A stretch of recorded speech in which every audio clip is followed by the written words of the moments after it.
Hi, everybody. It's season two, Guest Safety Officer Lobby Group, and it's episode 27. Today, I'm here with Trevel Henry. Some of you may be wondering where Gary is. Well, I have to be honest, I don't know. I just don't. But rest assured, he will be back. He's not gone on his holidays or anything like that. So I'm sure we'll catch him at some point in the not too distant future.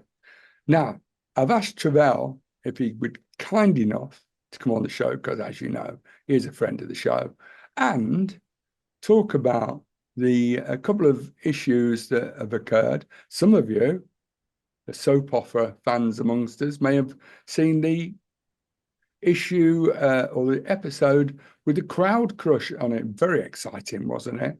And also, I wanted Trevel to sort of, because he's busy doing some training at this moment in time, with a global slant, no less.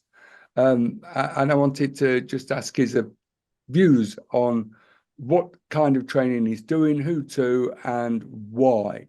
So, Trevel, first of all, just quick introduction. Are you indeed Trevel Henry? Thank you very much. Yes, I am. So my birth certificate tells me. But sorry, you got me smiling there already, and I haven't even started. Yeah, good afternoon, everybody. My name's Trevel Henry, for those I haven't met before. I'm one of the two directors at the National Federation for Personal Safety.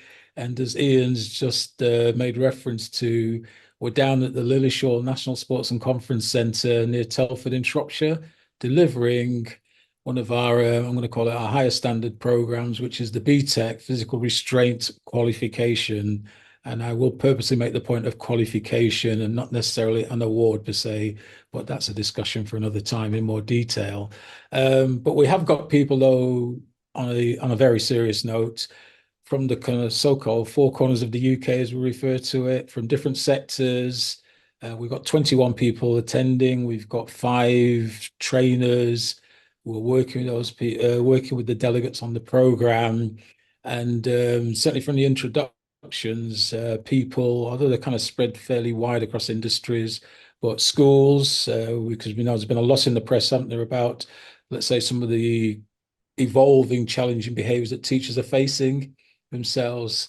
People from hospitals, security staff within hospitals, and again, that's quite well documented, sadly, in that particular respect. And then care homes, and I think whilst role can be controversial, but somebody with dementia who unintentionally displays some levels of behaviours which sometimes can't be managed just by talking, so they all become a little bit controversial. But I think the common denominator is, we want to empower our colleagues who come onto the program to go back to their own work environments. And importantly, and I'm going to use this term deliberately now, is be tactical advisors for their senior management executive teams.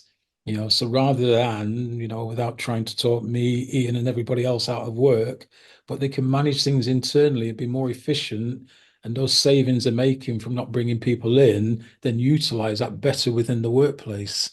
So one of the introductions yesterday, which I thought was very interesting, somebody who's been involved now in training for about a year, has now come on this formal program. But his point was, he says, I want to be here, he says, because I can gain further knowledge and deeper understanding. So when people ask me questions, then rather than relay it to the more senior and experienced trainers and instructors, I can answer it myself. And I thought that certainly resonates with me. Not that I don't want to pass anything over to Ian or Ian back to me, but if we're going to be there supporting people, then in context, we want to be that font of all knowledge, don't we, really, for themselves. And just in closing, we've got people from Australia. Uh, Although they're working with us from a company in America, the gentleman himself is actually from Italy. And then lastly, somebody from Malta. So whilst I've been saying we've got the Americans on the program, that's not quite correct. So I apologize for my slight misrepresentation previously. It's global. It's global. I think the other thing as well that we need to just clarify here is of course, you are still a member of the Institute of Conflict Management, a director of, aren't you? I am still a member of the Institute of Conflict Management. Yes, I've had one or two interesting queries from people regarding, well, hang on a minute, you're a member of the Institute of Conflict Management, you're director of an FPS. And I have gone back and say, and I'm not quite, well, I do know the point they're making, but I'd like them to clarify the point they're trying to make, because to put it crudely, I don't see a conflict of interest. There is none. It's none at all. There wouldn't be any. I know. Yeah, I remember our time on there. Your contributions were always incredibly valuable, which is why I still talk to you today because you're quite bright and know what you're talking about, which is Can you always tell, useful. can you tell my The teachers back at school, the careers teachers, that please?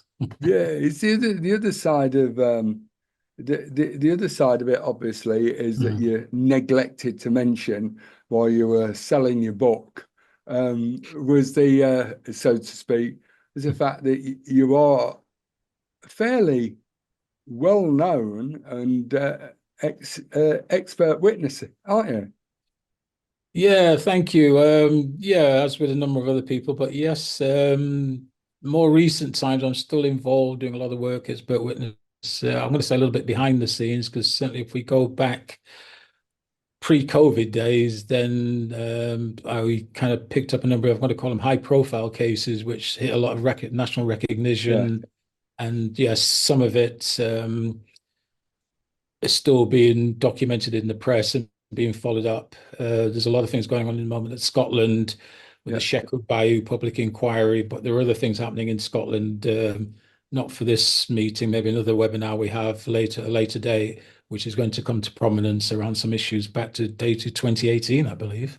blimey. Yeah, yeah, yeah. So the first question that serious question, gone thing, it's obviously great catching up and all of that, is first question is what regulatory changes are you seeing within the the PMVA physical intervention space as it applies across all sectors? Is there any things that you are seeing in particular? I don't think so much the regulatory change is what I mean by that in terms of, let's say a documented change where something's gone from A to B, to put it, it's just a very basic analogy. But if we go back to, for example, I think it was the Department for Education back in possibly March of this year when they put out the document regarding alternative provision schools, etc. Yeah, I certainly took the view that they were trying to be more empowering for teachers and people who work in schools and the issues around having to maybe physically intervene. yeah. My take on it was a bit more supportive. But I think, again, some people who I have to respect had a different view to me. I think we're still looking for this prescribed, if A happens, this is how you manage it doing B. And I don't think that'll ever really be the case, Yeah. personally. How can that happen? Because every situation's dynamic. Every limb, Mm. breath, situation is going to be, by the very nature of the fact you're not even in the same room, going to be different. And the mental state of the participants is going to change daily, etc., isn't it? So I don't understand. Is there a particular view? Why is there an alternative view? I'm struggling with that one. Well, and again, I think for me, I think a lot of people, as with lots of subject matters in an ideal world, isn't it? If A, B, or C happens, then we can follow the theory. Then you resolve it doing X, Y, Z, but not Yes. just not just in this subject matter, but there's many subject matters where that's never ever going to be the case. Yeah.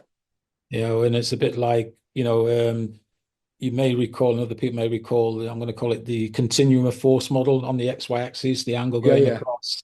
If somebody does, on the low level, does this, then if you go along the line of the continuum, then you meet in the middle, then, and I think there is a place for that model, albeit I think in an introductory conversation, but then as it evolves, there's got to be much more flexibility, hasn't there, around the appropriateness around perception, et cetera, et cetera.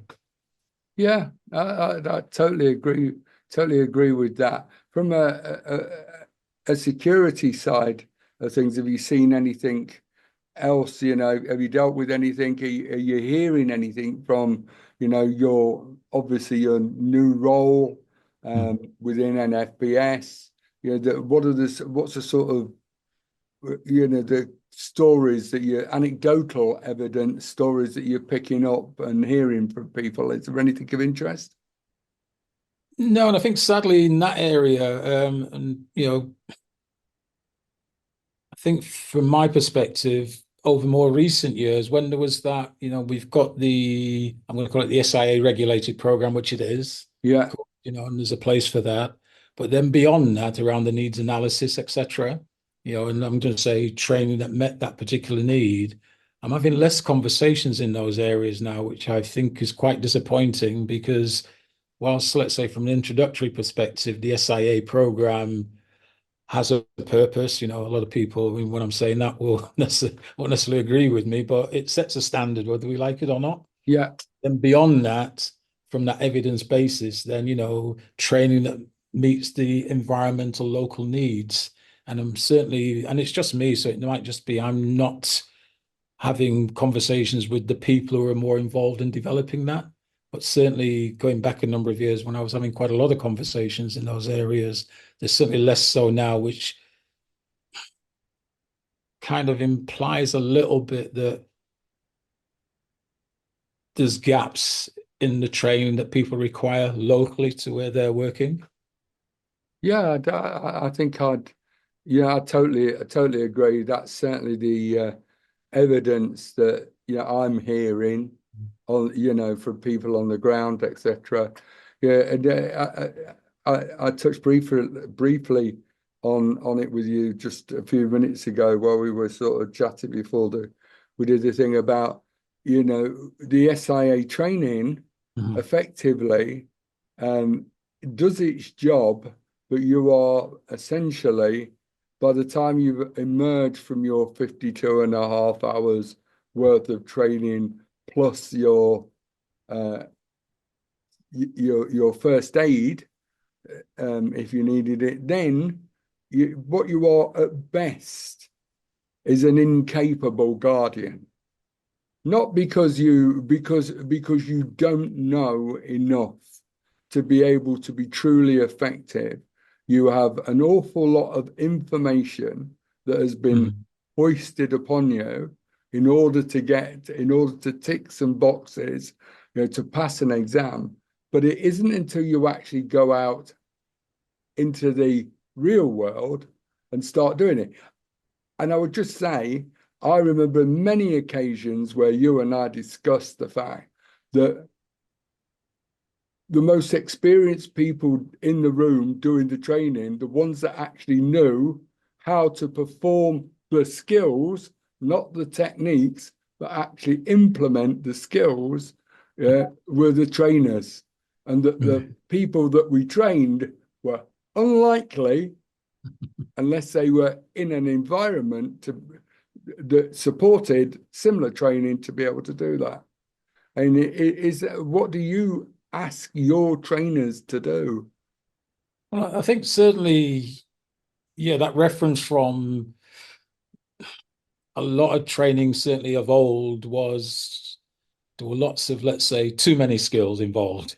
Yeah, And that almost became a little bit of, I'm going to be generous and say subconsciously trainers look at our prowess, how well we're doing this, uh, which meant that a lot of people attending delegates were left in disorientation because they couldn't perform the techniques very well. And therefore, when they walked out the training room door, whatever you want to call it, then we're kind of left with a negative learning process, which that's rubbish. It doesn't work. Yeah. And I think now training, although there's still a long way to go, has evolved to the point of, isn't it? This kind of, we use terms like we methods, concepts, and principles. So as long as you're, and without getting into the debate which you and I and a million of us could have, about how you hold a wrist. yeah, Exactly, yeah, exactly.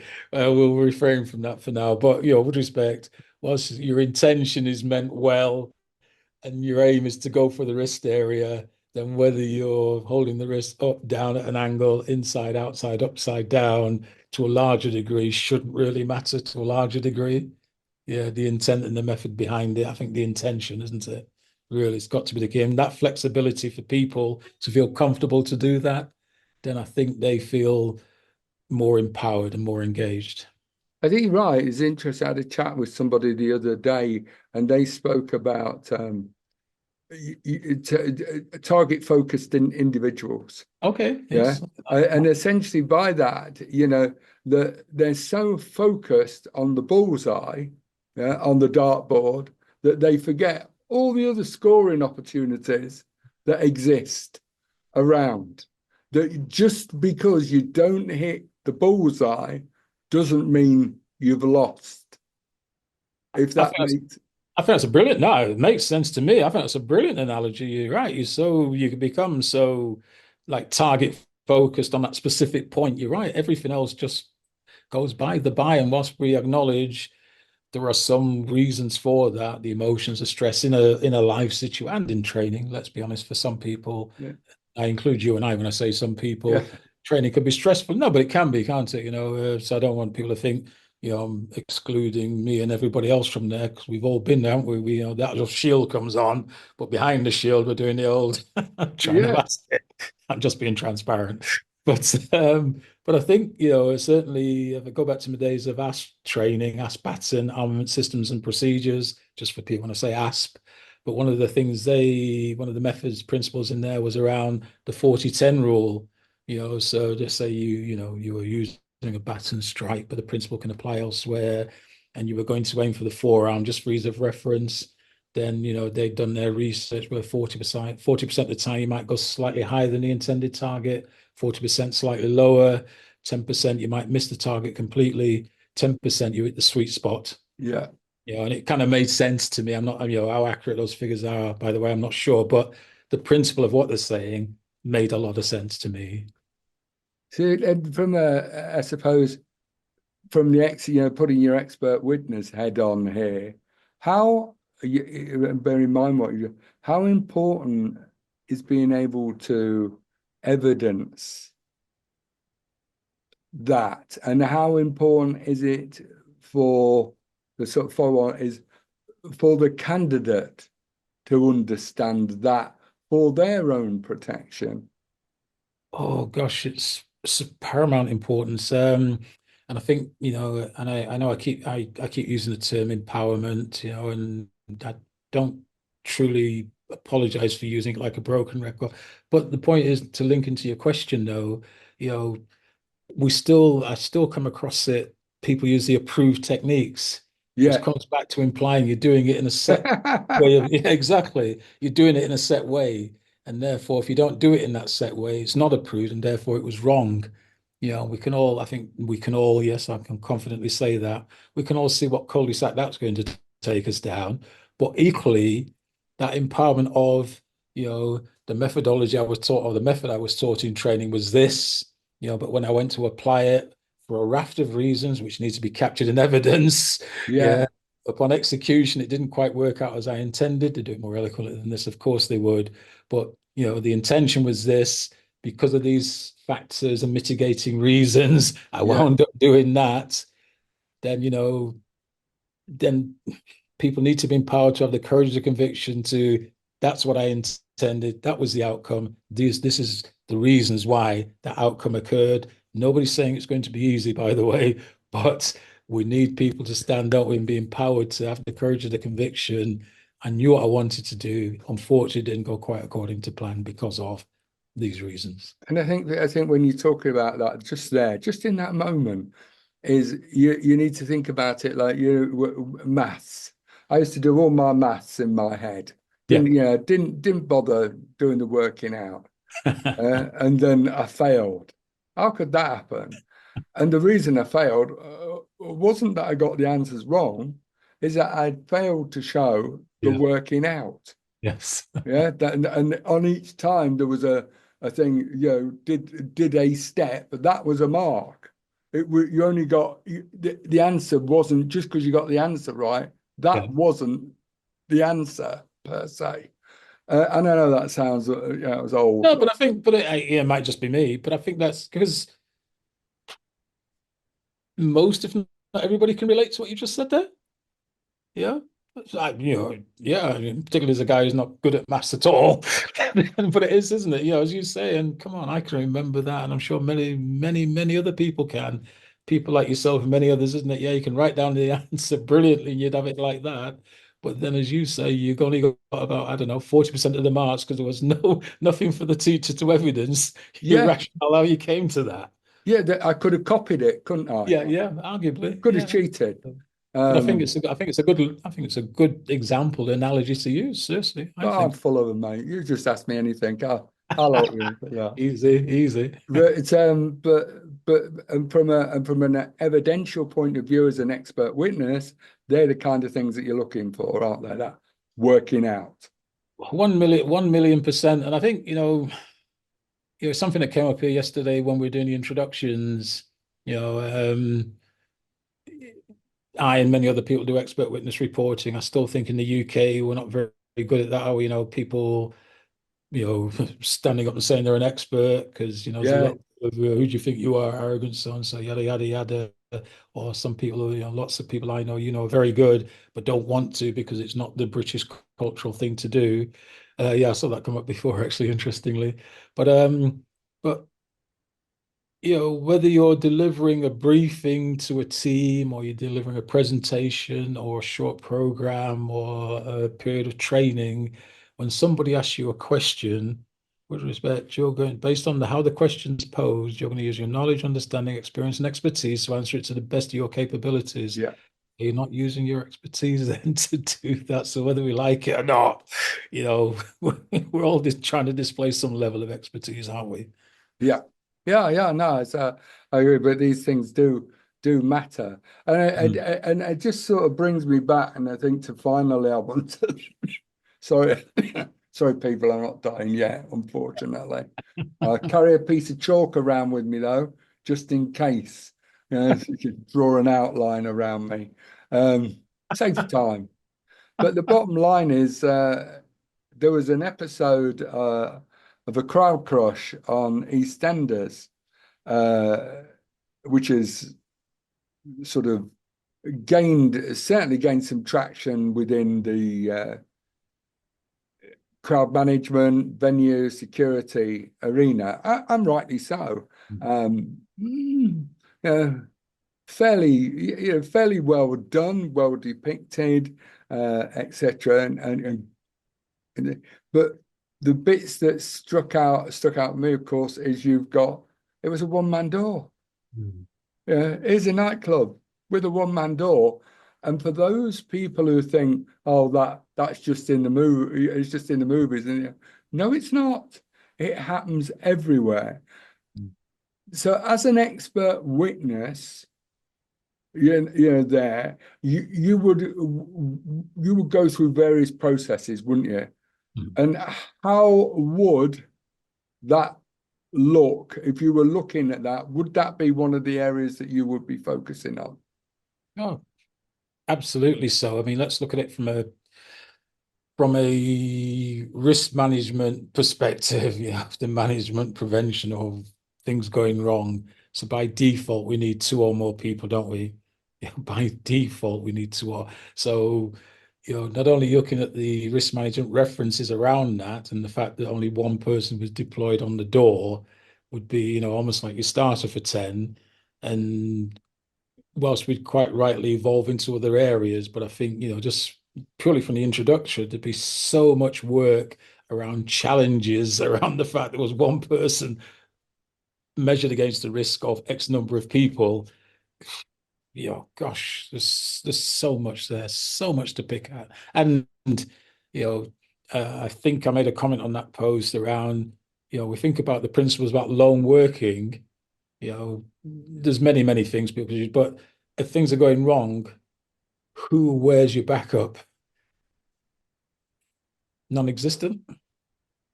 There was supposed to be, wasn't there? Because he's on the radio and he's asking for some help.